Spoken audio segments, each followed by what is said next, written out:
Ya, Mónica, bienvenida al programa, saludos a los panelistas y vamos con el primer entrevistado. Cuando veas la cámara 2, yo te voy a avisar cuando comiences a hablar. Pero chiquillos, atentos, parto con la cámara 4, de los libres en contra, por favor. Hola, ¿te tengo la presencia?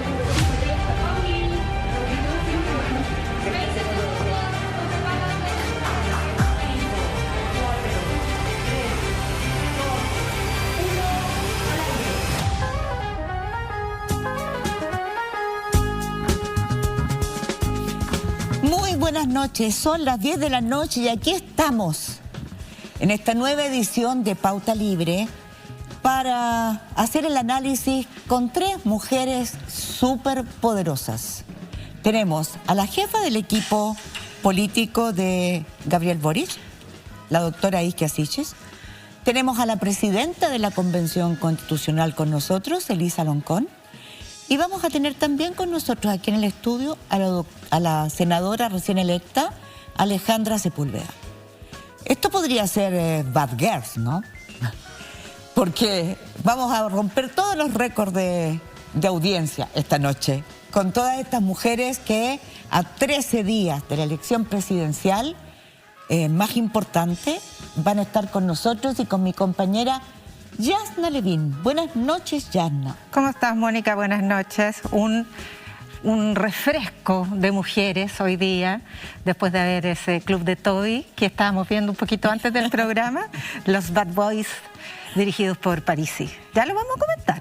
Bueno, y vamos a ir de inmediato con nuestra primera invitada, porque está recién llegando a Calama, lista para entrar a conversar con ustedes, para contarnos de esta ruta de la esperanza en la que ella recorre, la doctora Siches, que recorre de Arica a Puerto Montt y lleva a su hija Carla con ella. Buenas noches, doctora Siches. Hola, muy buenas noches, ¿cómo están? ¿Cómo ha ido ese recorrido desde Arica a Calama? Bueno, ha estado intenso, llevamos ya algunos días, acabo de bajarme del bus corriendo, intentando lograr meterme a la habitación para poder conectarme con ustedes. Ha estado lleno de emociones, partimos en Arica, pude encontrarme con mi familia, que yo no había podido viajar, así que no conocían a mi hija. Estuve un instante con ellos, una once familiar y después seguir con las distintas actividades, reunirnos con autoridades locales, con ciudadanos. Hoy día partimos con la puerta a puerta en Iquique, estuvimos en Pozo Almonte, en Alto Hospicio, distintos lugares y partimos ya mañana la jornada en Calama. Ha estado intenso, pero muy revitalizador. La energía, le mandan muchos cariños a nuestro candidato, que además está haciendo lo propio en Biobío el día de hoy.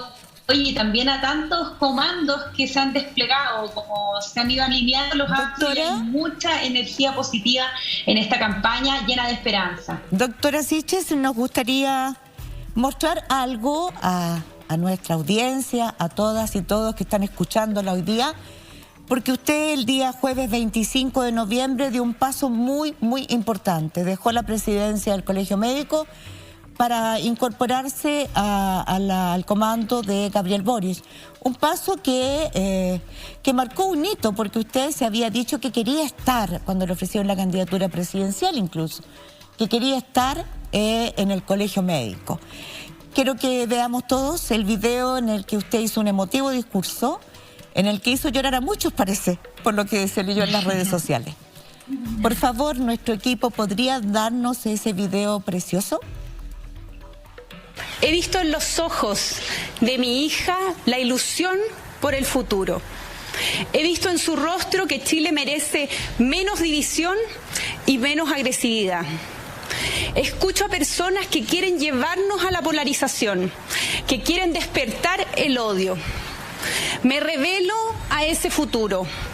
Hemos luchado tanto por alejarnos del miedo y del odio que hoy me siento llamada a tomar una decisión difícil, que significa un giro radical e impensado en mi vida.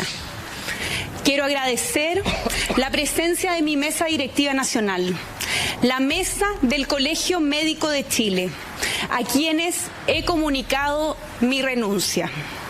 en relación al rol, espero reunirme en estos próximos días con el candidato a la presidencia, Gabriel Boric, y ponerme a disposición de él y de su comando. Estoy disponible para cumplir cualquier función, desde recorrer Chile, hacer puerta a puerta o la función que él me encomiende. Pero sobre todo creo que tenemos la necesidad de escuchar a aquellas personas que no hemos logrado convocar a este proyecto. Yanna. Sí. ¿Cómo se ha sentido Isquia después de haber rechazado una candidatura presidencial, como les recordaba mi compañera Mónica González, y finalmente renunciar de todas maneras al colegio médico en la recta final de la campaña, dejar su proyecto después de haber sido reelecta para asumir un liderazgo político que claro, no es la candidatura presidencial, pero es bastante cercano a eso? Visto en perspectiva, ¿cree que fue un error o volvería a reflexionar respecto a el rechazo de esa candidatura presidencial que alguna vez le plantearon? No, para nada. Creo que tenemos un tremendo candidato. Son cosas muy distintas ser jefa de campaña de un comando a ser el rostro que encabeza. Creo que tenemos un tremendo liderazgo en Gabriel, lo ha hecho brillante estas semanas en torno a poder ir convocando y alineando actores. Yo me siento muy inspirada por su rol.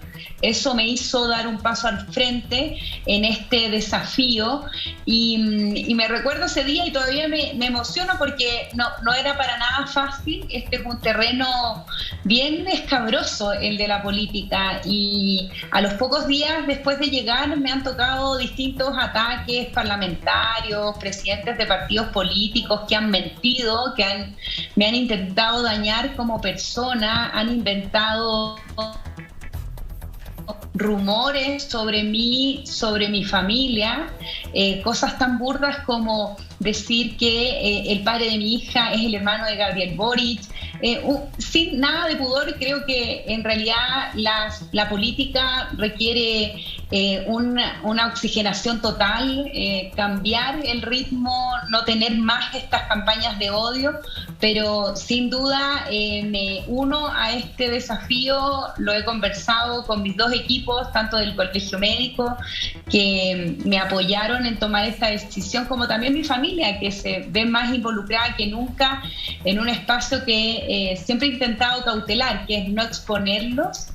Lamentablemente eso no está en mi control, pero quiero hacer un llamado y aprovechar esta instancia, hacer un llamado al fair play, a ser muy respetuosos de los unos y los otros y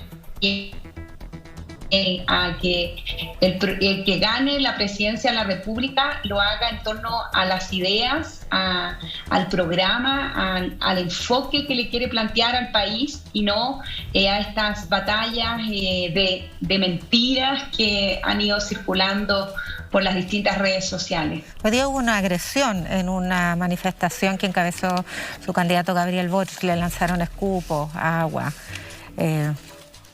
¿Podríamos empezar o tener que, junto con esas campañas de odio que circulan en las redes sociales, muy agresivas, estar en presencia también de agresiones físicas para otros candidatos? Porque también Kast había sufrido lo propio en Santiago hace un par de semanas.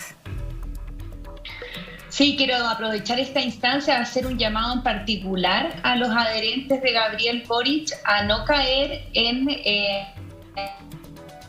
aquellas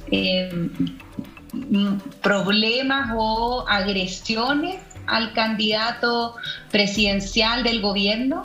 Nosotros no podemos caer en esas interpretaciones, no podemos agredir. Creo que tenemos problemas de conexión, ¿o no? Pero la estamos escuchando bien hasta ahora. ¿Nos escucha? Bueno, les comparto además que uno de los temas que salió, que uno de los en el norte tiene que ver con la capacidad de conexión. Voy a ver si es que lo puedo mejorar. Doctora Siches, mientras trata de justamente mejorar. para ver si es que nos podemos conectar. Bueno, mientras tanto podemos comentar nosotras que mientras se llenan de rostros de mujeres los comandos en esta segunda vuelta, Sí, hay ¿no? hay un esfuerzo muy... ¿Leíste la columna de Daniel Matamala hoy día? Sí, por supuesto. Y Que la habla verdad, precisamente de eso, ¿no? sí, y la verdad es que después de ver esta justificación que hizo el candidato Kast de la pensión de alimento impaga de el ex candidato Parisi, resulta muy agresivo para nosotras las mujeres ver cómo se relativizan ciertos derechos fundamentales. Acabábamos de aprobar una ley para establecer un registro de deudores de pensión con una serie de sanciones. Si Parisi estuviera en Chile no podría, además de no volver a salir, tampoco podría renovar su licencia de conducir, su pasaporte, etcétera. Son avances que han ocurrido hace muy poco tiempo, porque debemos reconocer que el atraso, la invisibilidad que tienen las mujeres, sobre todo las mujeres que educan a sus hijos, ¿no? Y cuyos padres abandonan el hogar, ha sido casi total. Perdón, ¿nos escucha, doctora Siches? Bueno, mientras se restablece... Entonces vamos a seguir nosotras. Mientras se restablece la conversación, respecto de la cual la doctora Siches tendría bastante que decir también en su condición de mujer, de lideresa, ¿no es cierto? Pero yo creo que cuando se ha contaminado el debate con discursos de odio, con discursos de relativismo respecto de principios y derechos fundamentales, me parece que es... te decía, agresivo, doloroso ver como dos candidatos, es decir, un candidato todavía en carrera, trata de congraciarse con el otro en esta especie de casting del programa Bad Boys, en el que fue hoy día o está haciendo todavía, no lo terminamos de ver, y iría el martes el candidato Boric. Le vamos a preguntar a la doctora Siches cómo ha ido esa evaluación, porque dijo hoy día Gabriel Boric que están reevaluando esa posibilidad después de que en la red de habláramos vendaval de críticas que ha recibido por aceptar y ir en las redes sociales. Es que a mí me parece insólito que un candidato ir al programa de Bad Boys. Me parece insólito que un candidato que fue derrotado, por más que tenga casi 1 millón de votos, 900 y tantos mil, que no son de él, son de la ciudadanía que optó por él por determinadas razones y tendrá su derecho hace un tiempo, maduramente... ¿Estás de acuerdo, Yana, que hace un tiempo ya no se pueden endosar los votos, no? Hace mucho tiempo. Nunca se pudo, en realidad, pero claro, el cohecho electoral sabemos que tiene una tradición histórica afortunadamente resuelta. Te trataba de... ¿Sí? Perdón que te interrumpa, querida colega, pero volvió la doctora Siches. Doctora Siches, ¿nos escucha? No sé si ahora me logran escuchar. Perfecto. Las logro escuchar. Sí. Entonces, y nosotros le escuchamos a usted. Mire, la verdad es que queríamos hacerle varias preguntas. Yo voy a empezar, después Yana le va a hacer una pregunta específica. Yo quiero partir por una pregunta específica sobre denuncias de fraude electoral que hemos empezado a escuchar desde representantes de la candidatura que fue la candidatura de Parisi, y también desde la candidatura de José Antonio Kast. El domingo pasado estuvo aquí Guillermo de la Carrera. Es preocupante, ¿no? ¿Usted qué opinión, Gonzalo de la Carrera? Estuvo aquí en este mismo programa, Pauta Libre. Es preocupante, ¿qué cree usted?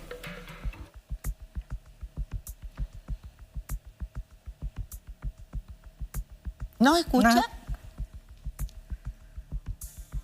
Claro, digamos que además hoy día en el programa que estamos comentando también se planteó. Ha sido una ofensiva del Partido de la Gente, principalmente con el Partido Republicano también, el de relativizar el escrutinio o de poner en duda el escrutinio, hablando de estas mesas descuadradas, advirtiendo además que lo van a fiscalizar, que van a tener mucho ojo, insinuando, porque además tampoco es una denuncia abierta, sino que son insinuaciones. Y recuerda mucho la estrategia de Trump y la estrategia de Bolsonaro, que le copia diciendo que existe la amenaza amenaza de que vaya a sufrir fraude en caso de no ser reelegido. Es muy peligroso, eso no había ocurrido con nuestra democracia. La verdad es que el sistema de elecciones en nuestro país es bastante ejemplar, se basa justamente en que es una ciudadanía de vocales que son pares de los electores. Me vas a odiar, pero te vas a No, sí, ya sé. Porque yo estoy tratando de evitar el silencio. La doctora Siches, le vamos a pedir disculpas a nuestra audiencia porque de verdad a veces suceden estos imponderables en un país, digámoslo bien, que de la democracia digital podría aspirar en mucho tiempo más, por lo menos cuando la mayoría de la población tenga acceso a una conexión internet. Doctora Siches, ¿usted alcanzó a escuchar la pregunta? ¿O se la sí, no sé si me logran escuchar. Sí. Escuché el comentario, no sé si me logran escuchar, pero sí, por lo menos quiero transmitirle este problema de la conectividad que ha sido mencionado en todas mis visitas en el norte, de cómo es desigual el país en estas materias, y me tomo del comentario de Yasna en relación a que efectivamente hay que ser muy cautelosos con esta suerte de fraudes electorales que son copias de libros de lo que uno... Qué lástima que estemos con estos problemas, sí, pero una demostración, una especie de testimonio de los problemas de conectividad que han sufrido durante la pandemia, además, muchos chilenos y chilenas. Y que son dramáticos porque debido a esa falta de conexión, ya que estamos en un día en que muchos estudiantes están dando su prueba de acceso a la universidad, mañana, hay muchos otros que tuvieron que abandonar sus estudios, muchos, miles de ellos, porque en sus casas no tuvieron dinero para pagar un plan de internet y el celular es insuficiente para seguir clases. Entonces, de verdad, yo creo que va a ser una de las primeras urgencias que vamos a tener. ¿Cómo vamos a recuperar esos retrasos en educación, en conectividad con grandes sectores de la población que viven bajo la línea de pobreza, ¿no? Sí, y después del desastre económico que nos está quedando. Quería seguir comentando, Mónica, esta regresión en materia de género que estamos presenciando durante los últimos días. ¿Es que todavía estamos volviendo con Isquia? Parece que sí. ¿Te parece que tú veas y vamos a probar por última vez a ver si esto funciona? Quería aprovechar de comentarles que bueno, llegué a Calama, he recorrido distintos lugares de nuestro norte, un norte que se siente muy abandonado, entre eso por la conectividad, pero también quería comentar lo que ustedes estaban mencionando, qué potente panel tienen hoy día, no por mí obviamente, sino particularmente por la presidenta Elisa Loncón, y quiero transmitirles por medio de ustedes desde ya todo el orgullo que siento como mujer chilena, que ella salga en la revista Times, que ella lidere nuestra convención constitucional, para que le transmitan este mensaje, mucho cariño, mucha fuerza, esta tremenda labor que tiene en la nueva convención constitucional.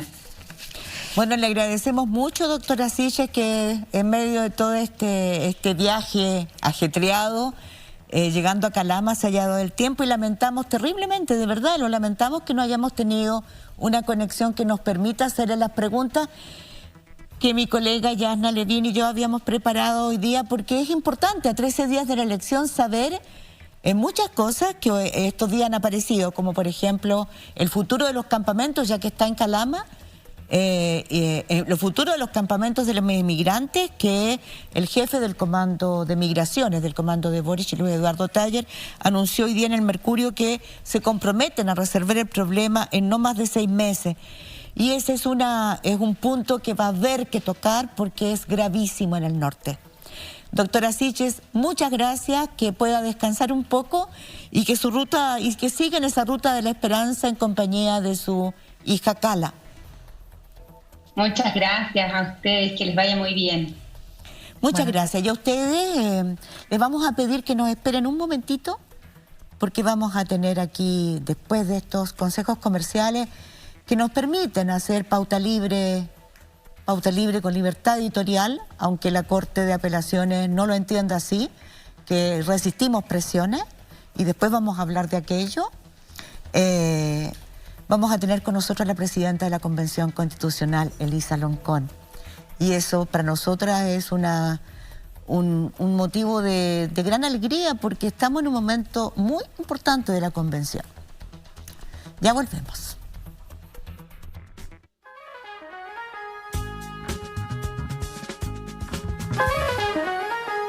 En instantes, Elisa Loncón conversa con nuestro panel sobre su reconocimiento entre las 25 mujeres más influyentes del 2021 en Financial Times.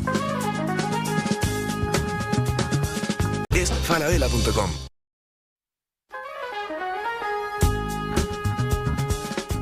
Muchas gracias por su atención, por recibirnos esta noche tan especial, y le damos la bienvenida aquí en el set de Pauta Libre a la presidenta de la Convención Constitucional, Elisa Loncón. Buenas noches. Buenas noches. Mi colega Yasna Levin va a iniciar este diálogo esta noche. Buenas noches, Elisa, ¿cómo estás? Bienvenida. Mari. Esta semana entró en tierra derecha la Comisión de Sistema Político con un debate respecto al régimen presidencialista. Hubo planteamientos sobre presidencialismo atenuado, hay otros que están por la idea de un régimen parlamentarista, en fin. Pero lo que inquieta en esta discusión es el riesgo de que exista un incentivo de la Convención a establecer determinadas atribuciones, duraciones de los poderes constituidos en función de quién gane la presidencia o en función de cómo se quedó compuesto el Parlamento después de las elecciones que tuvimos hace 2 domingos. ¿Existe ese incentivo? ¿Usted cree que deben establecerse maneras de prevenir que eso no ocurra? Creo que, bueno, es una inquietud dada la situación de elecciones, que la discusión que hay en este momento, la coyuntura de las elecciones.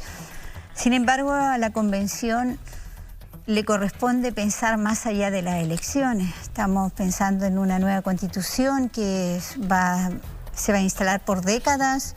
Entonces, hay una proyección. Hay que pensar el sistema de gobierno en función de los cambios que se requieren establecer, no en función de una coyuntura. Y yo creo que la ciudadanía debiera tener esa certeza, porque no estamos nosotros trabajando en función de los programas de gobierno, estamos trabajando en función de armar esta nueva Constitución para resolver los problemas que ha tenido el país en función de los sistemas de gobierno. Claro, pero es difícil si no existen mecanismos para que desincentivar esa necesaria prescindencia entre lo que resuelve el Poder Constituyente y la forma en que está quedando configurado 2 de los poderes del Estado. Justamente es lo que causó mucho escozor por las declaraciones que hizo su vicepresidente, el vicepresidente Baza. Entonces está esa inquietud. ¿De qué manera cree usted que se puede prevenir que no exista una contaminación entre el proceso de establecimiento del nuevo mandato de 2 de los poderes del Estado y lo que está resolviendo la Convención justamente en materia de las atribuciones de esos poderes? El trabajo que está haciendo la Comisión es recabar todos los antecedentes, ponderar todo lo que se recoja en función de la misma audiencia y las peticiones que se hacen, y van a ser los antecedentes que nos van a permitir tomar la decisión. De qué manera uno puede prever que la situación se vaya a un lado o al otro, es difícil decirlo. Efectivamente, no hay mecanismo que limiten la postura de las personas que están en este momento en el diálogo. Como que tendrían que irse sin embargo, es el desafío que ha tenido siempre la Convención Constitucional. Instalar el diálogo para llegar a este consenso participativo democrático en función de este país. Y ahí es la confianza en la madurez de la discusión. O sea, yo creo que se va a dar la mejor discusión en cuanto a contenido ahí. Y vamos a tomar la mejor opción, como siempre ha ocurrido hasta el momento. Y yo confío que el único espacio que nos permite avanzar es la deliberación de las distintas posturas para tomar una decisión final. Es que, por ejemplo, conocimos su balance de los primeros meses, entregado ayer, ¿no? Bastante completo y muy auspicioso respecto a cómo la convención ya entró en su curso muy productivo. El balance que hizo en Antofagasta, ¿no? Claro, el balance de lo que se ha hecho después del reglamento, después de una serie además de situaciones complejas, pero que muestran que ya se está produciendo aquello que la ciudadanía espera, que es la redacción de una nueva constitución. Pero usted en el balance dice que la convención está instalando un Estado social de derecho, por ejemplo. Y eso es una definición que tendría que adoptar la convención en su conjunto. ¿O usted se refería a las necesidades, a su opinión personal? ¿A qué se refería con eso? Porque existen sectores que pueden pensar que no hay que establecer un Estado social de derecho. Es una definición de la constitución. O sea, no es que podría ser, existen sectores que piensan. Exacto, de hecho, ¿no? Quise ser más sutil, ¿no? Existen, pero estamos haciendo el cambio constitucional y todos sabemos, todo el diagnóstico que se ha hecho hasta la fecha, toda la crisis que tiene el viejo Estado es por su condición de Estado subsidiario. Nos hacemos cargo de la historia, asumimos el desafío que tenemos. El mandato fue claro. O sea, se dio una situación de convocatoria a nivel nacional de todos los sectores a nivel transversal, que necesitábamos cambiar el Estado. ¿Y qué les asusta ahora? Pregunto yo, ¿no hemos tomado la decisión? Uno habla en función de del debate, del diagnóstico, de los antecedentes que uno va recogiendo, y toda la crisis que hemos vivido está centrada en el tipo de estados que hemos tenido y que, lejos de garantizar los derechos fundamentales, le ha dado a los privados la gestión económica y política del país. ¿Y dónde nos ha llevado? Nos llevó a esa revuelta social. Superamos la revuelta social con un diálogo democrático, con un diálogo de acuerdo, con un diálogo también de hacernos cargo, una postura ética que nos corresponde a todos los chilenos y corresponde hacer la discusión, porque estamos cambiando la Constitución. O sea, hicimos todo para detener los cambios o se hizo todo para avanzar en darle respuesta a los problemas que tiene hoy la ciudadanía. Porque venimos de una crisis generalizada. Pero la crisis no se ha resuelto. Y no se ha resuelto. Porque no hay mejoría, ni hay adelantos sustantivos a las peticiones más importantes que se hicieron en materia de pensión, de educación, de salud, de salario mínimo, por denunciar algunas. Pero yo quisiera, continuando con la línea argumental que hacía Yasna, ustedes me imagino que están conscientes también de que el texto que ustedes están escribiendo va a ser refrendado en una votación democrática que va a rechazar o a aceptar ese nuevo texto, esa nueva constitución. Claro, claro, pero también la ciudadanía tiene que entender de que nosotros no estamos resolviendo la crisis en su conjunto. La crisis tiene muchas aristas. Hay una crisis económica, hay una crisis de representación que le corresponde al poder constituido. Nosotros solo estamos trabajando en función de hacer esta nueva constitución. Y para hacerla estamos tomando los antecedentes de realidad, los antecedentes históricos y avanzar en instalar los derechos fundamentales que tanto la gente ha puesto en el debate, en la mesa, porque ahí es parte del conflicto que hoy día tenemos. Pero hay un hecho concreto que no podemos soslayar. La elección de los constituyentes arrojó un resultado, ¿no es así? Y la elección del Congreso arrojó otra. O sea, para muchos es evidente, y yo creo que usted está consciente de eso, aunque su mandato termina ahora en enero. pero va a seguir siendo una constituyente y una personalidad al interior. Que puede haber va a haber problemas, va a haber diferencias, porque va a haber dos poderes importantes funcionando en paralelo, con mandatos distintos, con objetivos distintos, pero en una situación, en un marco de crisis. Por lo tanto, va a haber sectores también que van a querer que haya una colusión de poderes. Sí, lo hemos dicho. Vivimos una situación delicada, frágil, incierta. Por lo mismo, porque no ha muerto el antiguo proceso, la antigua constitución que se busca cambiar y no nace todavía la otra. Es un tiempo donde se están definiendo las cosas, por un lado. Por otro lado, lo que ocurre con el poder instituido está regido por lo antiguo. Y por otro lado, también depende de la ciudadanía, de la decisión ciudadana frente a los hechos coyunturales que pasan. Hemos dado fuerza a la ciudadanía como convención constitucional. Fuerza en términos de que se han abierto espacios de participación ciudadana. Y nosotros hemos instalado en el reglamento las salidas territoriales de contacto cara a cara con todos los rincones posibles de Chile. Y hemos sido incansables. Tenemos que ser incansables para llegar al último rincón.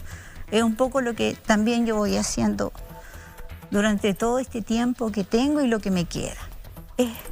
No tenemos otra alternativa. Entonces, ¿para qué esto? Para instalar esta democracia diferente, inclusiva, respetuosa, dialogante, y que es la base para avanzar.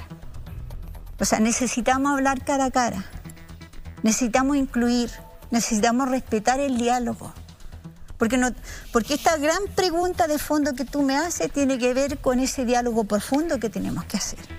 No es simple, pero estamos llamados a hacerlo. Y hemos instalado los mecanismos, las metodologías para avanzar en esa dirección.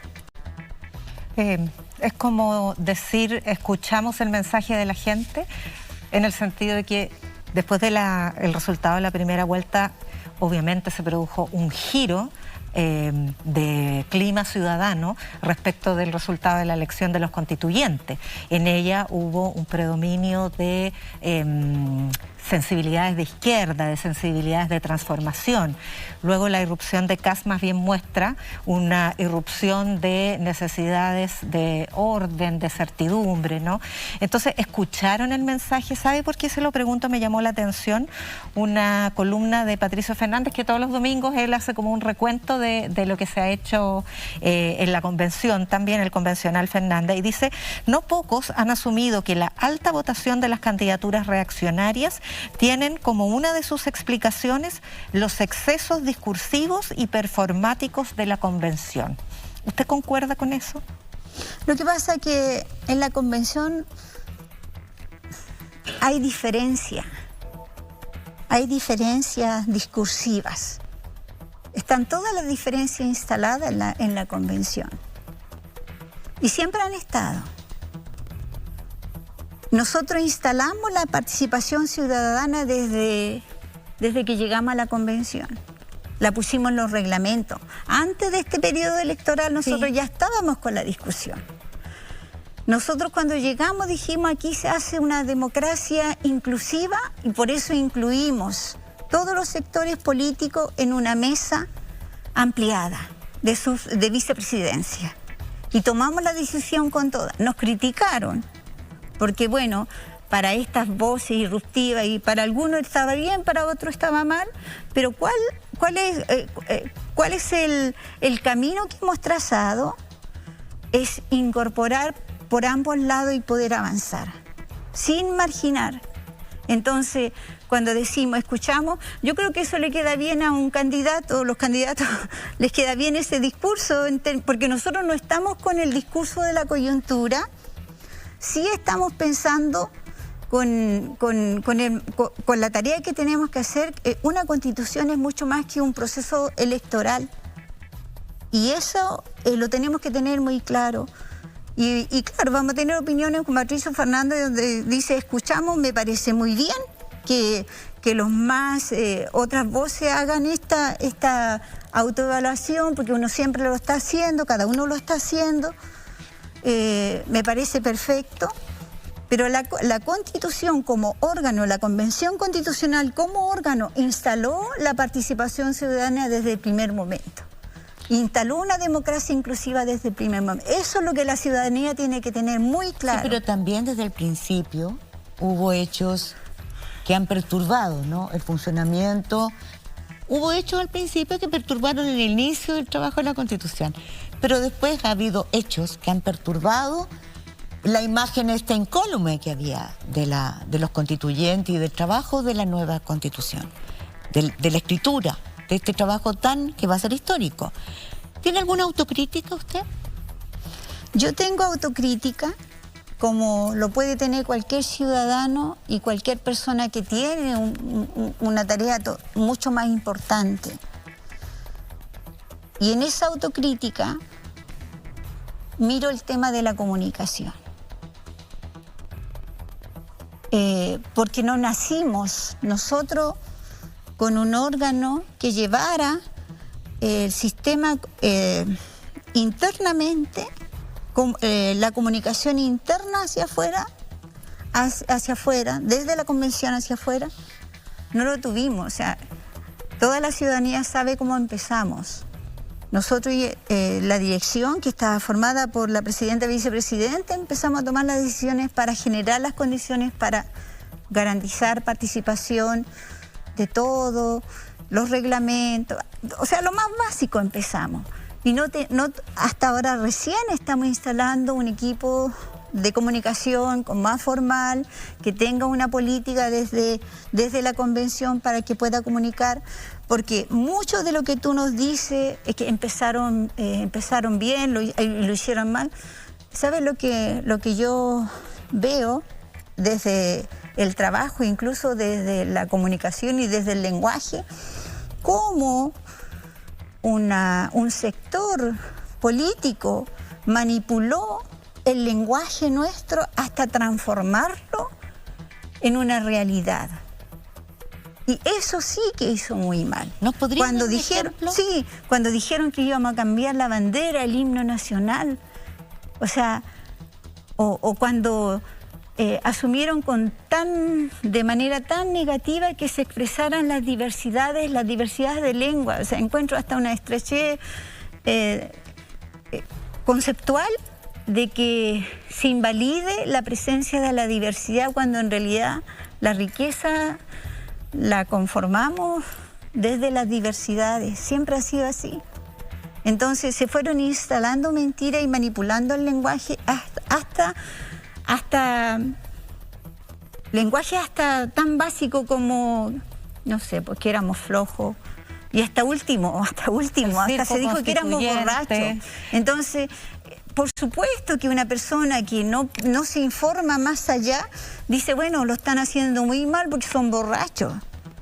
Y son mentiras. Claro, son mentiras que no tienen, claro, que una persona seria y que una persona ética frente a la sociedad no lo podría hacer, porque ¿qué le estamos enseñando a los niños, a las nuevas generaciones, cuando estamos instalando mentiras por vías de comunicaciones formales? Pero ustedes sabían que hay un sector aquí en este país que no quiere cambiar la Constitución, que no quiere cambio. O sea, me parece bien.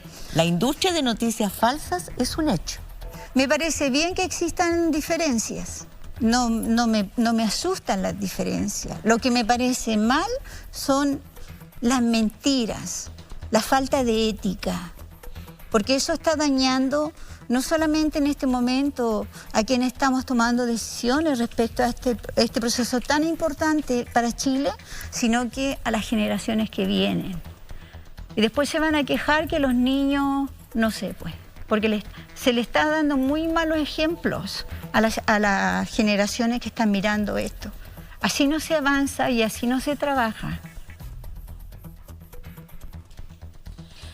Vamos a... Qué interesante lo que estamos hablando, porque uno de los temas más importantes, ¿no?, de esta sociedad que estamos enfrentando con tantas incertidumbres, con tantos miedos, es la industria de noticias falsas, que todavía no sabemos como sociedad, ni en Chile ni en otros países, cómo resolverlo. Bueno, los vamos a invitar a ustedes, a los cuales les agradecemos por su audiencia, por abrirnos su confianza, sus puertas, a un breve corte comercial. Y los voy a invitar porque vamos a seguir con Elisa Loncón. Tenemos muchas más cosas que hablar con ella, que a ustedes les interesan, por cierto.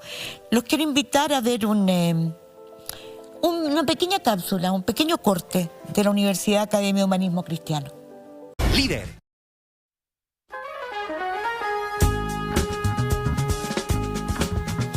Estamos de regreso a las 11 de la noche de este domingo 5 de diciembre, a tan solo 13 días de elección presidencial y con 49.500 muertos por COVID. ¡Uf! ¿Qué día estamos viviendo? Estamos con la presidenta de la Convención Constitucional, Elisa Loncón. ¿Ya? ¿No? Sí, estuvimos en el bloque anterior conversando acerca de su balance, ¿no? Y este proceso de escucha de la ciudadanía y del resultado de las elecciones. Y la autocrítica que pudiera hacerse la Convención Constitucional respecto de ciertos episodios que fueron también nublando su trabajo, desacreditando su trabajo, además de las descalificaciones y las campañas de noticias falsas que ya también puntualizamos. Sí, mira, una segunda autocrítica que también nos ocurrió dentro del trabajo de la Convención con el constituyente Rojas Vade. Pero no estaba en nuestras manos, o sea, ¿quién podía ver? No sabíamos, no teníamos los antecedentes y nos jugó en contra en cuanto a la valoración que tenía la gente respecto a la Convención Constitucional. Actuamos rápido, inmediatamente dispusimos nosotros en nuestro tiempo para la investigación, para que se abriera el proceso de investigación, y todavía está en stand-by porque no nos corresponde a nosotros definir su situación. Porque su situación judicial. Claro, le corresponde al sistema judicial. Y su cargo, el mandato, las funciones nuestras están determinadas constitucionalmente también. Entonces tiene que haber una modificación. En el Parlamento. En el Parlamento para que él pueda terminar sus funciones. ¿Ustedes se lo han pedido al Congreso? Lo hemos pedido, sabemos que hay un proyecto en marcha y esperamos que ese proyecto avance a buen puerto para resolver la situación cuanto antes, porque no nos hace bien, independiente de que tengamos una dinámica de trabajo y un constituyente no ha significado mermar el avance de la Convención.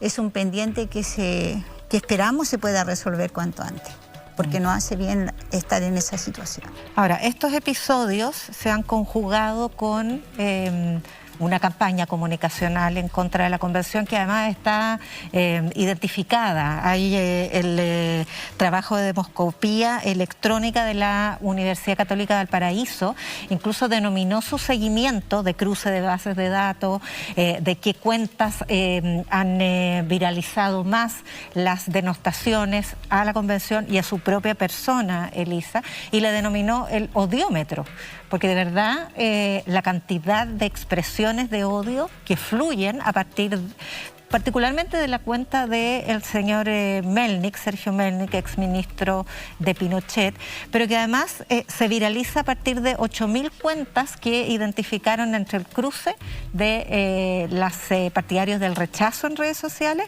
y las personas que replican estas denostaciones o discursos de odio del señor Melnik.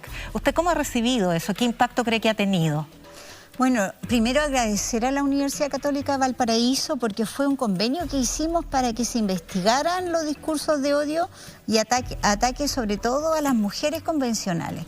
Y se inició cuando, en el primer mes, cuando empezaron a atacar mi trabajo, mi persona, conversamos inmediatamente porque se dejó ver de inmediato una cuestión de racismo, de ataque racista contra mí y contra otras mujeres constituyentes también, la Machi Francisca. Entonces firmó un convenio y bueno, ese convenio ha dado su fruto porque le han dado seguimiento al proceso y bueno, nos permiten ahora decir, los tenemos a todos identificados, o sea, pero el señor Melnik también tiene una historia anterior porque atacó de la misma manera a Beatriz Sánchez cuando ella era candidata.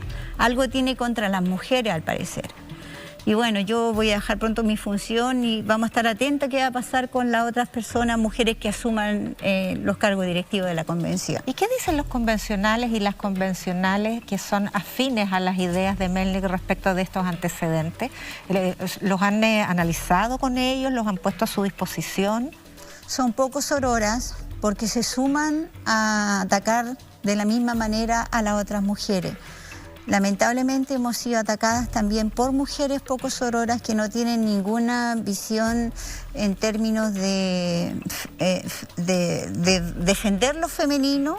Al contrario, o sea, hay una base racista en estos ataques y está muy vinculada a la mujer blanca que ha estado en el poder y ha tenido ciertas decisiones políticas, sociales, que se sienten con la capacidad de aminorar a una mujer indígena, a una machi, por ejemplo, y eso se reproduce, porque no hay una crítica desde dónde parte el discurso de odio. No ven el problema, para ellos el racismo no es un problema, sino más bien lo han reproducido a lo largo de la historia, y cuando estamos instalando plurinacionalidad y paridad, nos encontramos con estos antiguos vicios instalados en la cultura de ciertos sectores políticos. Pero una cosa es el racismo, pero y otra cosa es la mentira, ¿no? Porque hemos presenciado últimamente, esto hace poco, ¿no?, que un diputado de la República, el único diputado republicano, Bobadilla, él fue el que dijo que usted se había bañado desnuda en la reunión de la Convención Constituyente durante la noche, ¿no? Y con pasada de alcohol, supongo. Sí, no, claro, o sea, eso no tiene nombre, pero uno lo puede analizar en los contextos en que se dan, en el contexto social en que esto ocurre. Y hay abierto una actitud de ataque. Pero ahí tampoco hay solidaridad. Tampoco hay solidaridad de parte del sector de las mujeres que están en oposición al trabajo de la Convención Constitucional. Pero le han pedido disculpas por haber difundido una noticia que daña su honra, ¿no? Todavía. Pero sobre todo su desempeño, su ética. No hay ninguna acción de disculpa de parte de quien lo dijo, ni tampoco de parte del sector que representa a él. Y hubo una radio, la radio Bio Vigo, que difundió la noticia como una información tampoco lo han hecho. Verídica. Claro, con fuentes incluso. Claro, y después siguieron reproduciendo de que estaban los borrachos, etcétera, etcétera. La mantuvieron varios días instalando eso. Y no hay ninguna disculpa pública a la situación, no se desdicen tampoco, y bueno, así se instala y así se va en contra del trabajo de la Convención Constitucional. La continuación de eso ha sido que el influyente diario británico, el Financial Times, la escogió usted entre las mujeres más, la lista de las 100 personas más influyentes, de las personas más influyentes del mundo en el 2021. ¿Y cómo recibió eso? Bueno, para mí me llena de orgullo, de honra, pero es una honra compartida. O sea, yo estoy en el escenario político de las decisiones políticas a partir de las decisiones en primera instancia del pueblo mapuche que me propuso ser yo la presidenta de la convención. Estoy porque los ciudadanos de los distintos sectores políticos que están ahí dentro de la convención votaron por mí, me pusieron ahí y trabajan conmigo y asumen mi liderazgo. Entonces yo le agradezco a ese conjunto, porque un líder no se hace solo, se hace dentro de un colectivo, dentro de una comunidad, etcétera, ¿no?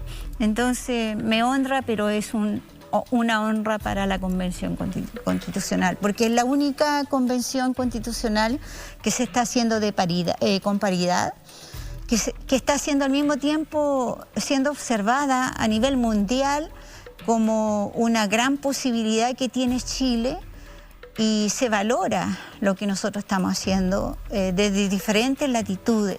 Entonces, a eso responde ese reconocimiento. Y por otro lado,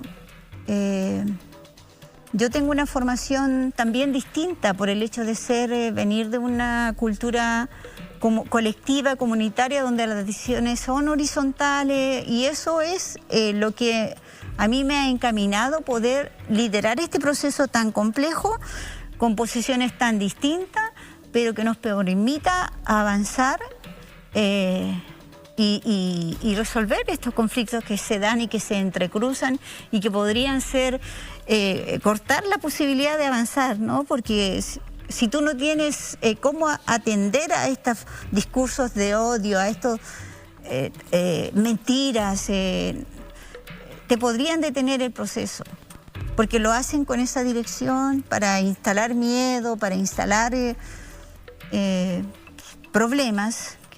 Sin embargo, hemos podido avanzar, y yo creo que esa es la fuerza que tiene la Convención Constitucional. Hay dos diputados de la UDI, Gustavo Sangüesa y Juan Manuel Fuenzalida, que le enviaron una carta al Financial Times reclamando por haberla destacado a usted como una personalidad influyente, de las más influyentes del mundo, diciendo que eso no es verdad, porque usted desde el inicio ha tenido comportamientos con serios rasgos antidemocráticos, todo eso entre comillas.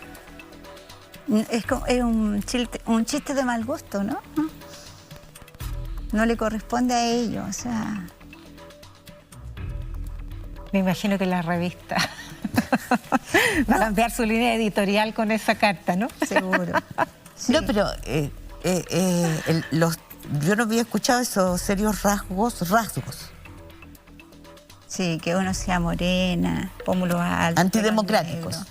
Seguramente eso atenta a la democracia, ¿no? Pues yo creo que es puro racismo. O sea, porque se instaló la inferiorización del indígena como a un ser primitivo que no tenía casi posibilidad. Y cuando se encuentran que hay un liderazgo que tiene bases donde sustentar ese liderazgo a partir de una cultura dialógica etcétera, no queda bien su discurso. Entonces buscan manera de seguir legitimando esa mirada que tienen de inferiorización de los pueblos, ¿no? Pero nosotros estamos,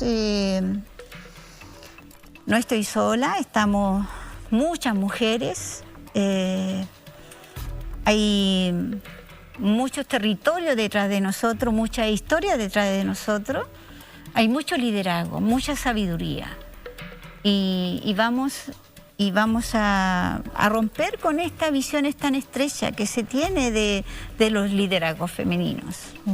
Una de las situaciones que ha marcado mucho el escenario político y electoral es la del Gualmapu y el estado de excepción sobre 4 provincias, que se ha renovado 2 veces además en el Parlamento por decisión democrática del Poder Legislativo, y ha recrudecido la violencia paralelamente, no se ha detenido producto de este estado de excepción. Usted dijo en alguna oportunidad respecto de la violencia en la zona que no tenía el estándar de Mandela como para reprocharla, condenarla o evaluarla. ¿Sigue pensando lo mismo?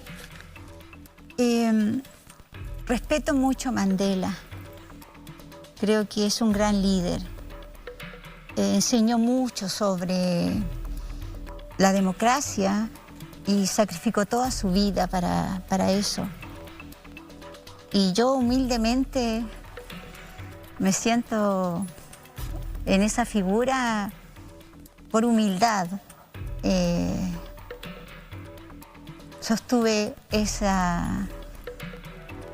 concepto, por humildad. Sin embargo, conociendo el territorio, conociendo la historia de ese territorio, que es mi historia, creo que todo se ha hecho con función electoral, porque se reduce el discurso de la paz a resolver problemas de violencia y de narcotráfico. Pero ahí hay otros tipos de problemas que no lo han visto y no lo han querido agendar. ¿Cuáles son esos otros tipos de problemas? El problema de la educación. En una educación pública, las comunidades no tienen acceso a una buena educación pública. Conectividad, pobreza, violencia forestal, además de la violencia estatal. Entonces, lamentablemente, los que instalan el discurso de la violencia, manipulan el discurso de la violencia, tal cual han manipulado el discurso en función al trabajo de la Convención Constitucional. Y agendan como si fuera el único tema ahí, como que resolviendo eso, mecánicamente, lo otro no lo ven. Y la violencia que está instalada en Egualmapu es histórica y es estructural y tiene que ver con despojo. Despojo de derechos, despojo de cultura, despojo incluso de dignidad de las personas. Además del despojo de tierras. Además de todo el despojo de las tierras. El despojo del agua. ¿Cómo puedes entender tener comunidades sin agua? Comunidades que tienen que beber en bidones agua que ya se vuelven contaminantes, agua en mal estado, de mal olor.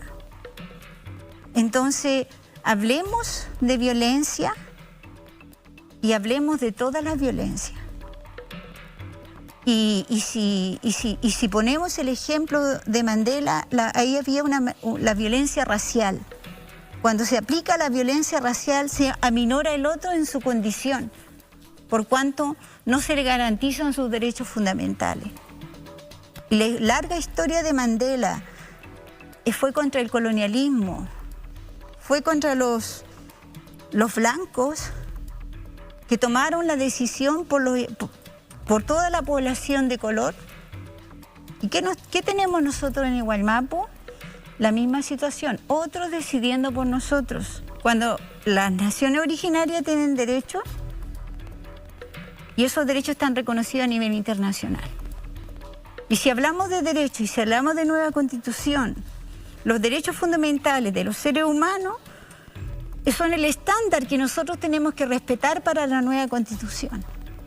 Entonces no nos podemos quedar en ese discurso de la violencia reducido sin atender las violencias que están instaladas y que son históricas.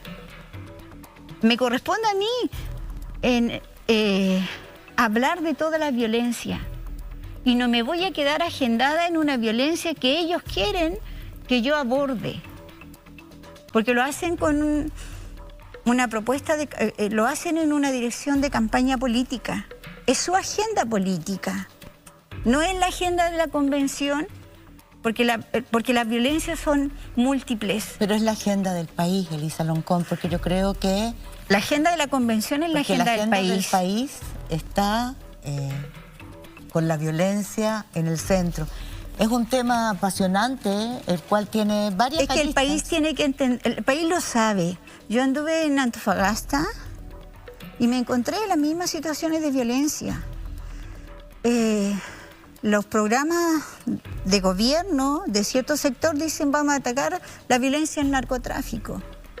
Pero ya ves, pues están las mineras y la gente no tiene conexión. Hoy día no se conectó, veis que Asiche. ¿Por qué? Porque las conexiones son malas. En cambio, creo que hay mineras que tienen 5G instalada y la ciudadanía no las tiene. Está la minera y la gente no tiene agua, no tiene hogar, no hay donde vivir.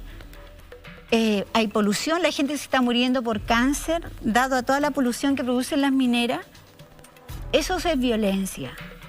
Entonces, si hablamos de un proyecto de largo plazo, tenemos que abordar la violencia en toda su dimensión, no para un objeto de campaña política y para desmerecer al otro, que están avanzando en la solución de los problemas de fondo.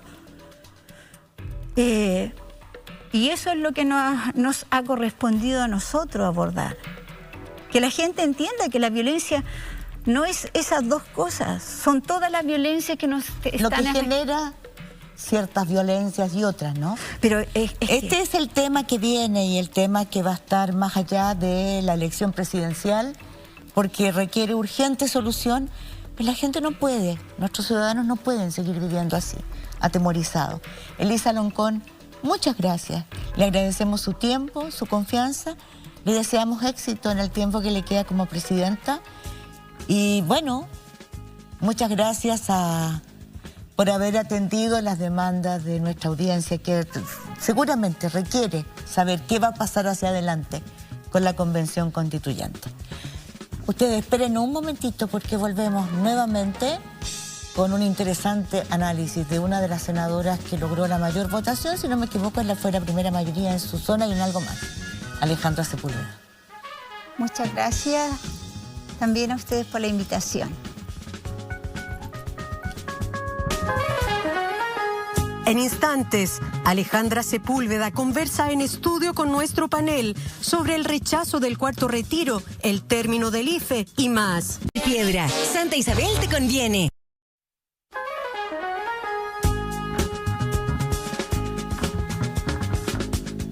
Muchas gracias por esperarnos, por recibirnos. Nosotros estamos igual que ustedes, yo creo, ¿no? Con estas incertidumbres y estos nervios y mirando las noticias, lo que pasa. Son días intensos, son días en que miramos hacia atrás, pero sobre todo miramos hacia adelante, a lo que viene. Y para eso estamos con la diputada y ahora electa senadora por O'Higgins, Alejandra Sepúlveda, que logró una gran votación, ¿no? Sí, una gran votación. Bueno, muchas gracias por la invitación. De la Federación Regionalista Social Verde. Sí.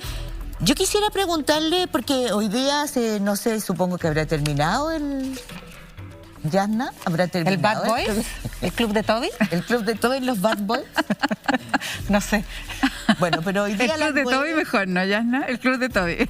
Hoy día a las 9 empezó ese programa, que se supone que tendrá el martes, y digo se supone porque no sabemos después de esta entrevista cuál va a ser la evaluación del comando de Gabriel Boric, al cual usted pertenece y al que se incorporó, y queremos saber su evaluación, si el candidato Boric debe o no debe ir a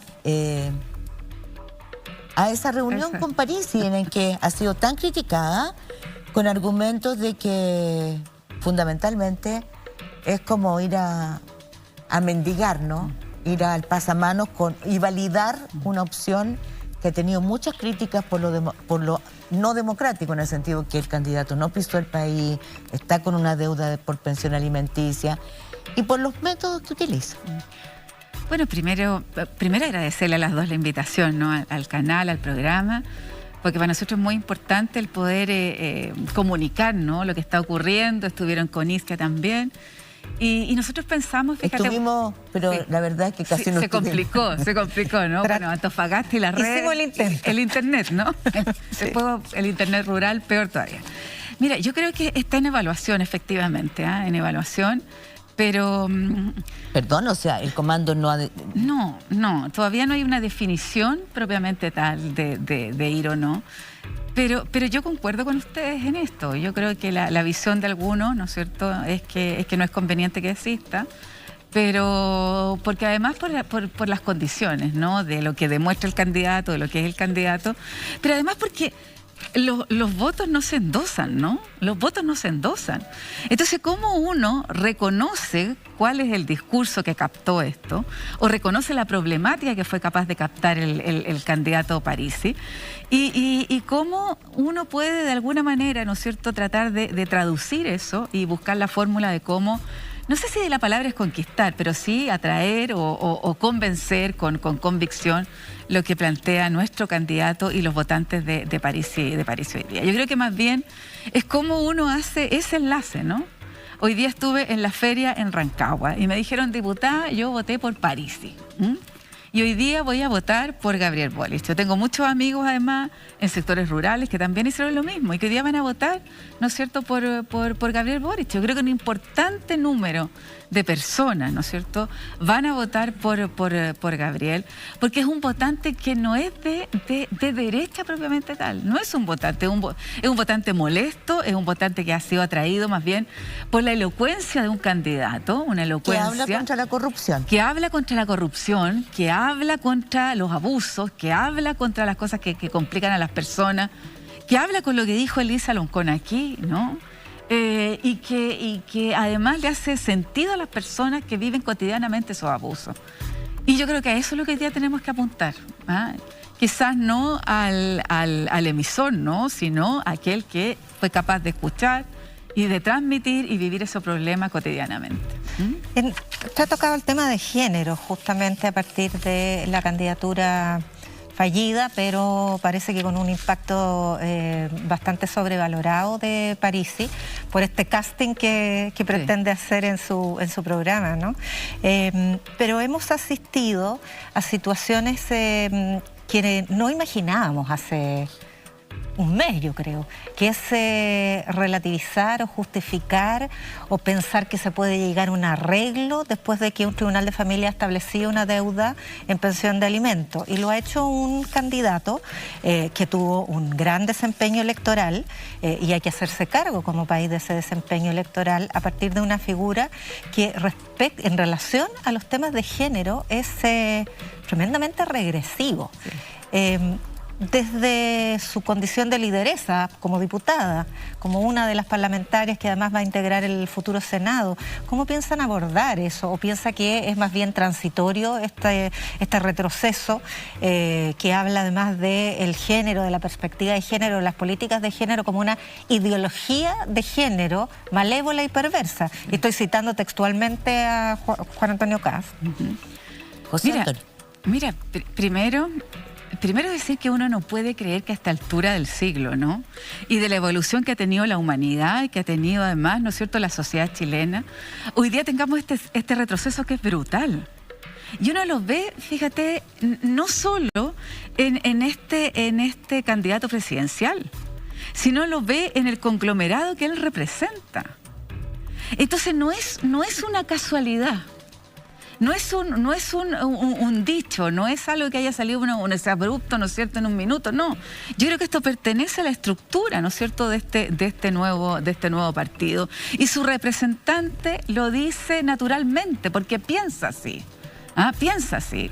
O sea, piensa que, ¿no es cierto?, que las mujeres, yo creo que tenemos una forma limitada de ver la vida, de poca capacidad de decisión, ¿no? Entonces, frente a eso...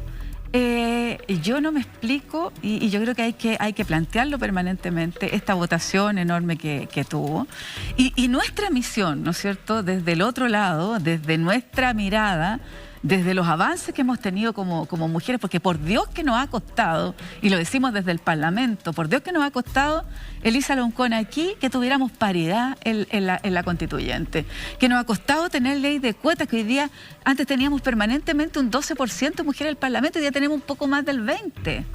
Esos son los pasos que hemos dado. La pensión de alimentos, la violencia intrafamiliar, que era antes una falta. ¿Hace cuánto? 10, 12 años atrás era una falta pegarle a una mujer. Hoy día es un delito. Y era un tema privado. Es un delito. Y no te voy a decir las cosas que uno escuchaba en el Parlamento en relación a esto.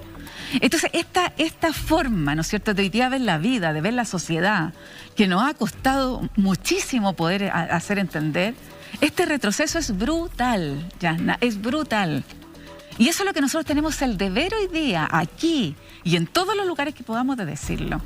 Con José Antonio Kast, las mujeres retrocedemos, retrocede la sociedad chilena, retrocede el pensamiento, retrocede la capacidad hoy día de desarrollarnos como país, ¿no? Ahora, usted menciona la paridad en la Convención Constitucional y los avances en el Congreso Nacional. En el caso de la Cámara de Diputados, la última elección lleva a subir de 22,6% de mujeres a 35,5%, o sea, un poquito más de un tercio. Y al otro lado tenemos una convención paritaria, o sea, hay ritmos distintos. Absolutamente. Y este tercer factor de regresión en el discurso de género o negación de la igualdad de género, ¿no? Mira, nos costó tanto que se entendiera la paridad, ¿no? Tanto que costó. Y la ley de cuotas nos decían, bueno, pero ustedes quieren escaño, ¿no es cierto?, ahí reservado y solo... No, queríamos competir en igualdad de condiciones. Pero tú tienes el problema salarial que también, ¿no es cierto?, hoy día tenemos. Pero tampoco se compiten en igualdad de condiciones. No, muchas veces tampoco. se completan los cupos, pero como galleta, ¿no? Pero tampoco. La mujer va a ir de galleta. Oye, el financiamiento de las campañas. Yo quiero plantearle algo que dijo Christian Erler, la capitana de la Roja de fútbol, la maravillosa Roja de fútbol. Una de las mujeres más exitosas del fútbol internacional, mundial, porque ha sido elegida por la FIFA como la 12 figura, en el rango 12 de las figuras más importantes, y fue elegida recién como la mejor portera del 2021. Ella se casó este año. Ella es portera del Olympique de Lyon, en Francia. Se casó con su compañera de toda la vida y dijo... Me gustaría, hoy día en una entrevista en La Tercera, me gustaría poder casarme en mi país, sentirme respaldada y en igualdad de condiciones. Y la abogada Macarena Sáez, que es directora ejecutiva de la División de Derechos de Mujeres de Human Rights Watch, dice, no tener matrimonio igualitario en Chile es revivir el capítulo de los hijos legítimos e ilegítimos que hasta el 2003 o 2004 lo seguíamos teniendo, esa aberración. Bueno, así es. O sea, ¿cuál es el poder fáctico que impide que esto avance y dejemos esta página vergonzosa atrás? Mira, el que tú homologues lo de los hijos ilegítimos, es como cuando la mujer no tenía derecho a voto, ¿no? Y los hijos ilegítimos, recordad que fue en el primer gobierno el presidente Elwin, ¿no? El que se puede hacer esta naturalidad que debería haber ocurrido permanentemente. Mira, yo creo, no sé responderte cuáles son esos poderes fácticos en 1, 2, 3 criterios, pero uno pensaba que la Iglesia Católica era tremendamente... con un tremendo peso al interior, ¿no es cierto?, del Congreso. Pero eso ha perdido poder hoy día. Ha perdido poder. Con la corrupción y los abusos sexuales. Y no está la Iglesia Católica hoy día en el Congreso con la fuerza que existía antes. O sea, imagínate tú que en la ley de divorcio, a muchos parlamentarios los iban a excomulgar por votar. Pero si era así, Yana, lo iban a excomulgar por la ley de divorcio. ¿No habrá sido reemplazado ese poder por el poder evangélico, que rompió como una fuerza enorme? Mira, de hecho, el candidato Kast pertenece a un grupo en donde hay un potente apoyo de los grupos evangélicos más conservadores. Estoy hablando de América, ¿no? Sí. Mira, yo creo que el poder evangélico está en algunos representantes del Congreso, pero si tú te das cuenta, la votación que existió fue bastante transversal en esto, ¿no? Pero el pueblo evangélico hoy día va a tener una reunión el día martes con el candidato Gabriel Boric pidiéndole varias cosas. La ampliación, ¿no es cierto?, la modernización de la ley de culto y el respeto a la igualdad entre los pueblos o entre las distintas creencias. Va a tener una reunión a las 8:30 de la mañana y yo creo que va a ser una reunión muy importante, entendiendo además la neutralidad que tiene Gabriel Boric en términos de las iglesias evangélicas. Pero yo creo que quedan esos rezagos, ¿no? Toda esta cosa de una iglesia, quizá que iglesia católica, que penetra todavía en el Congreso Nacional. No con la fuerza que tenía antes, pero sí sigue siendo un poder importante. Y varios parlamentarios y sectores políticos, no solo de derecha, sino que incluso su propio partido, diputada, esta semana se rechazó el proyecto de despenalización del aborto, y uno de los votos de rechazo fue quien ha liderado su partido, el diputado Mulet. Sí. Bueno, fue algo que de los 3, 2 votamos a favor, dos votamos a favor. Y la verdad es que para nosotros era muy importante por esto de la igualdad y de la posibilidad, ¿no es cierto?, de que las personas o que la mujer decida, sí. Y era despenalizar el aborto. O sea, ninguna mujer quiere hoy día abortar, al contrario, es una situación súper límite. Y frente a eso, lo único que estábamos diciendo es saquémosle las penas. Ya hay una pena, ya hay una carga, ¿no es cierto?, emocional, física en una mujer. Además de eso, colocar una pena, ¿no es cierto?, de cárcel, etcétera. Eso es lo que nosotros no podíamos entender. Fue una reflexión que se hizo al interior del partido, pero hubo una decisión de cada uno tuviera que tomar la decisión que correspondiera, ¿no? Pero dos por lo menos de 3 nosotros votamos a favor y hubo de la despenalización. Otros, para ser justos, hay también varios diputados demócratas cristianos que votaron en contra, que además es un problema de clasismo extremo, porque no se estaba planteando el derecho al aborto, ni la legalización del aborto, era despenalizar o sea, que no se fueran a la cárcel mujeres, despenalizar médicos, el aborto. Despenalizar. Y las mujeres que hacen abortos clandestinos normalmente son mujeres que no tienen acceso a algunas clínicas privadas, procedimientos particulares, viajar al extranjero y otras que le costó tan alternativas caro a la doctora Elia Molina cuando era ministra, ¿se acuerdan? Cuando dijo en una entrevista en un titular de La Segunda que las clínicas cuicas, que las niñas de la familia pudientes iban a abortar a las clínicas del barrio alto. Bueno, todo ese análisis se hizo en la sesión.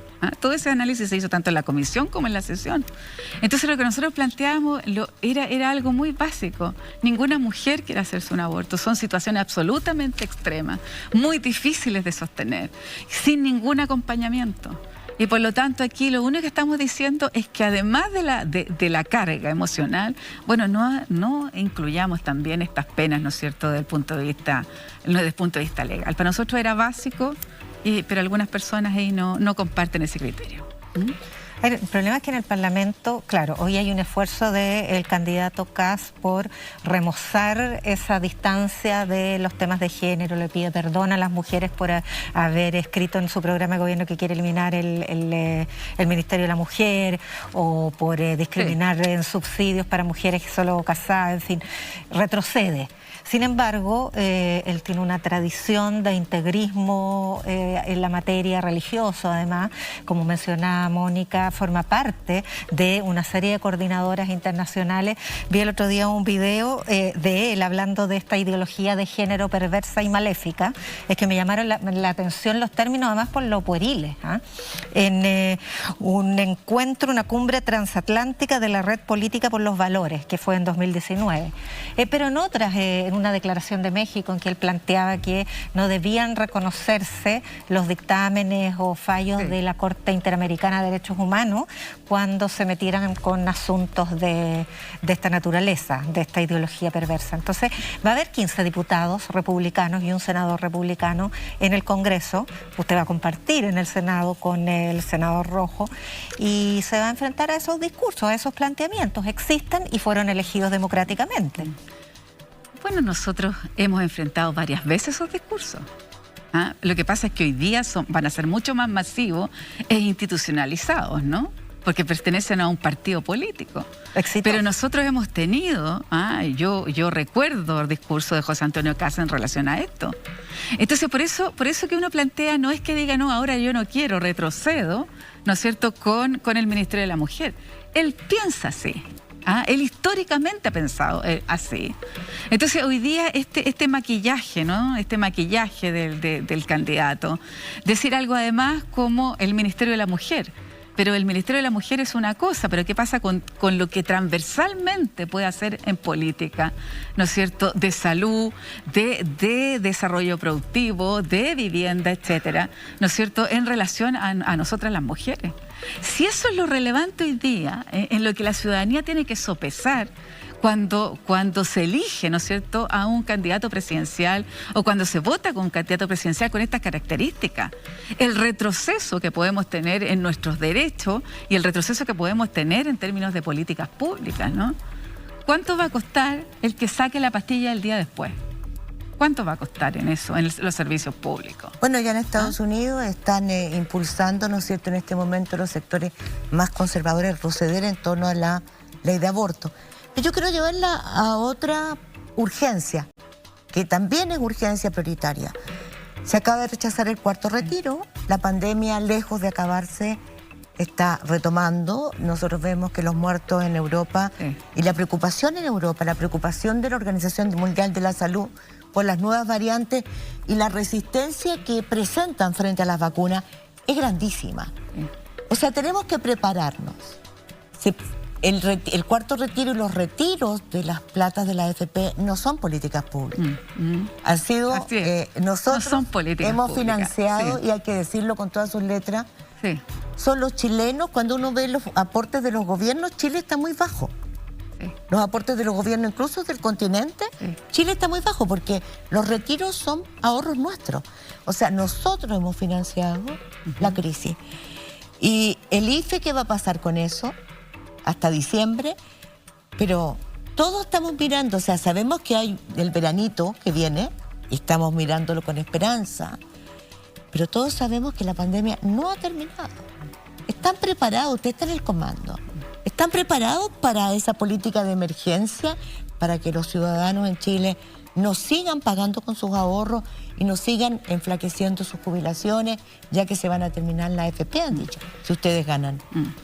Mira, primero decir que nosotros cuando comenzó la pandemia, ¿no?, planteamos inmediatamente lo que decía la Organización Mundial de la Salud, instrumentos universales, ¿no es cierto?, que pudieran solventar la vida cotidiana de las personas en tiempo, que eran las dos características que planteaba la Organización Mundial de la Salud en su minuto. Y nosotros le exigíamos al gobierno, ¿no es cierto?, no esta cosa chiquitita que planteó, eran 50.000 pesos al comienzo, el COVID, y fue el bono COVID, y fue aumentando. Pero cuando uno iba a terreno se daba cuenta, ¿no es cierto?, que los anuncios que entregaba el gobierno eran absolutamente distintos a lo que tú veías en terreno. Por eso se habló después, ¿no es cierto?, de los mínimos comunes y la universalidad del IFE. Pero frente a eso ocurre el primer retiro y las penas del infierno. O sea, nunca nos vamos a olvidar lo que significó eso en su minuto. Nosotros fuimos autores del primero y del tercero. Entonces, frente a esa situación, ¿qué es lo que estamos nosotros planteando en el comando? Bueno, ¿cómo? Convengamos que todas esas penas del infierno, que Chile se iba a incendiar, no ocurrieron. No ocurrieron porque era para la defensa de la industria de las AFP. O sea, no ocurrieron, pero además al otro día, Mónica, que nosotros aprobamos esto al otro día, estos economistas de la plaza, ¿no?, y estos abogados dijeron, puede que sea bueno, puede que sea bueno para el consumo, puede que sea bueno para el crecimiento económico, etc., sin haber retirado un peso de las AFP, un peso de la AFP. Entonces la voltereta técnica que ocurrió, la voltereta técnica fue espectacular en ese minuto. Y lo que se produjo con el primero, el segundo y el tercer retiro fue precisamente eso. Ahora, en términos de la inflación y todo, nosotros estuvimos con el Banco Central, con Mario Marcel, y queríamos discutir precisamente cómo se compone esa inflación en Chile. Porque si tú te vas a Europa, ¿no?, te vas a la OECD, tienen un 5,4%, y si tú revisas qué es lo que pasa en Brasil, qué es lo que pasa en Estados Unidos. ¿Qué pasa en Estados Unidos? Estados Unidos tiene mucho más de inflación que la que tenemos nosotros. Entonces, frente a esa situación, nosotros decimos, bueno, ¿cuál es el componente externo que tiene la inflación chilena? Y lo que dicen, en España la inflación también es 2 o 3 décimas mayor que la nuestra, pero dicen, bueno, esto va a ser, es la inflación más grande en los últimos 30 años, pero dice que va a ser además limitada, o sea, va a ser transitoria, no es una inflación importante desde el punto de vista del tiempo que pueda recuperarse. Bueno, nosotros en el comando lo que planteamos es eso, el cómo hacemos, ¿no es cierto?, los instrumentos que sean necesarios para tener una ayuda universal, permanente, porque estamos viendo casi en una radiografía, ¿no?, por televisión, qué es lo que puede ocurrir en el país, qué es lo que puede ocurrir en el país. Y eso debería darnos pie para tener a lo menos un sistema, ¿no es cierto?, para prevenir esta situación. Los recursos los recursos existen fórmulas. Pero, diputada, existen fórmulas. De todas maneras, los miembros del Consejo Asesor Económico del comando del candidato Boric han desaconsejado más retiros. El propio cuarto retiro consideraron que no era adecuado, porque más allá de cuál es la causa de la inflación, hay un sobreconsumo en la economía chilena. No solo por los retiros, también los IFE que se prolongaron hasta diciembre, el ILE, que es el IFE laboral, el empleo descendió a un 8,1%, acuerdo la estadística de esta semana del INE. Entonces, esa situación hay que enfrentarla con instrumentos distintos. ¿Cuáles van a ser? ¿Cuál es la postura de ustedes después de que se rechaza el cuarto retiro frente a un quinto que además anuncia la diputada Pamela Giles? Mira, para nosotros, además, ahí, Yasna, para nosotros era muy importante el determinar el uso, y antes de contestar la pregunta, ¿no? El uso de los retiros. Y el uso de los retiros fundamentalmente fue, ¿no es cierto?, además de pagar deuda, de poder sostener la familia, era las complicaciones de salud que hoy día tienen las personas. Hoy día estuvimos en varias oportunidades con, ¿no es cierto?, con ferias, con vecinos, y nos decían, mire, nosotros íbamos a utilizar estos recursos para pagar la educación de nuestros hijos, para poder operarnos. Entonces eran cosas que son necesarias y urgentes y que el Estado ha abandonado como función, ¿no? Como función. Y nosotros esperamos encontrarlo, entendiendo lo que plantean los economistas, pero encontrar los instrumentos que desde el punto de vista del Estado puedan utilizarse, ¿no es cierto?, para esas funciones. Necesitamos un IFE mejorado, que tenga universalidad, que llegue a las personas rápidamente, etcétera.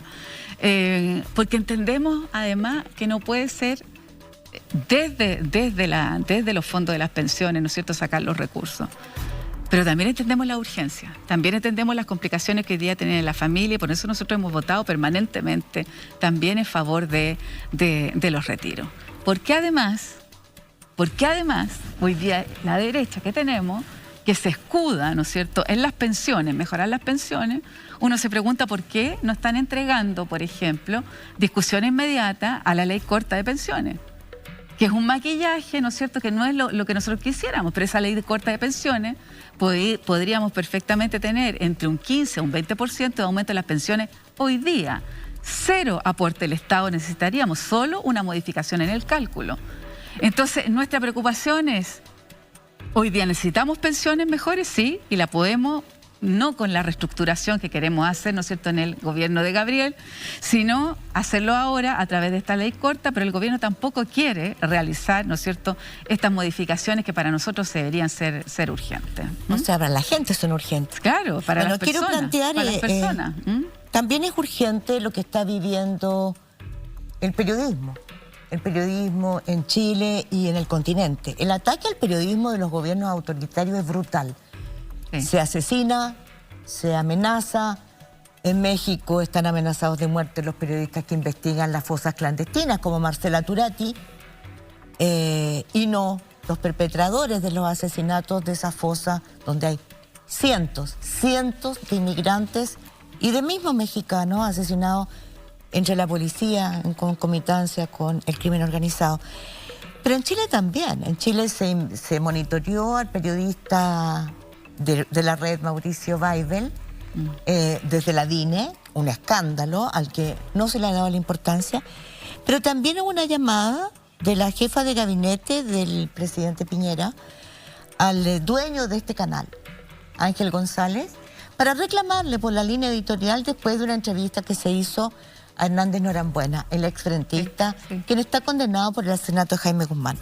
Yo quiero decir que es profundamente preocupante, y perdonen que me tome el tiempo, que la Corte de Apelaciones por unanimidad haya rechazado el recurso que había presentado el senador Alejandro Navarro, y lo rechaza, pues dice lo siguiente, fíjese, la llamada no tiene un efecto atribuible en cuanto a provocar en los supuestos afectados alguna censura, restricción o limitación. Claro, no tuvo efectos porque este canal tiene un equipo que funciona con una línea editorial independiente y que resistió a cualquiera de esas presiones.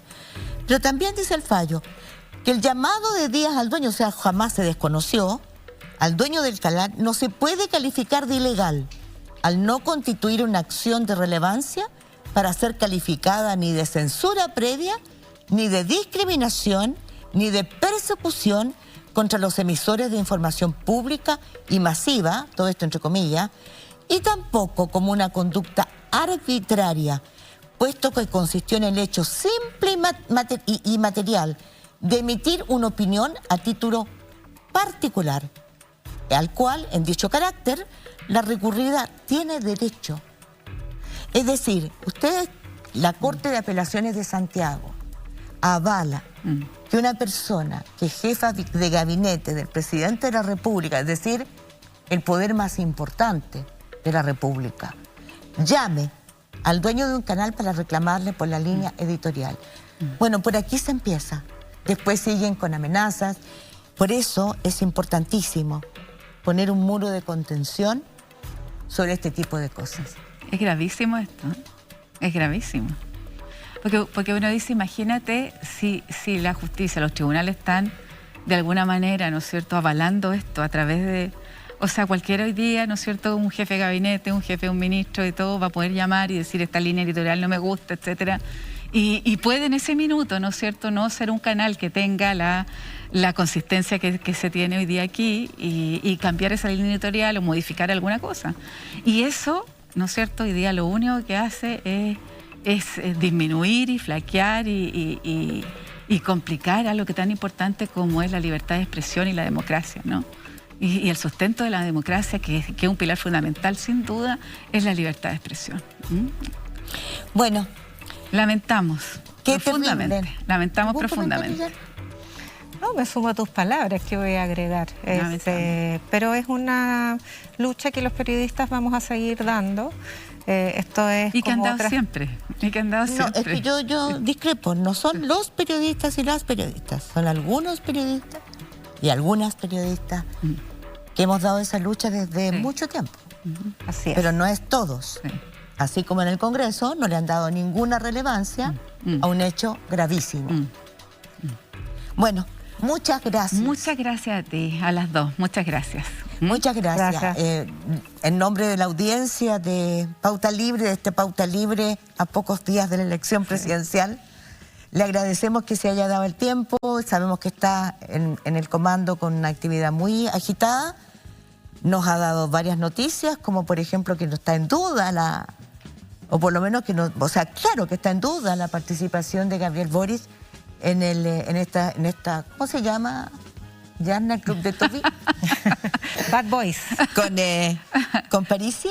Sí. Así que muchas gracias en nombre de la audiencia.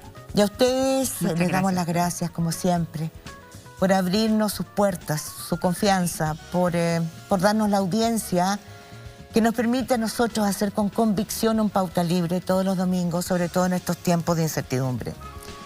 Y los convido a ver una propaganda que me da mucho pudor porque es un programa que hago yo, que es el Poder y Verdad, que mañana tiene una entrevista con Anita Quilló. Buenas noches, Yana. Buenas noches, Mónica. Buenas noches, diputada. Buenas noches a las dos. Buenas noches a ustedes, que descansen y una excelente semana.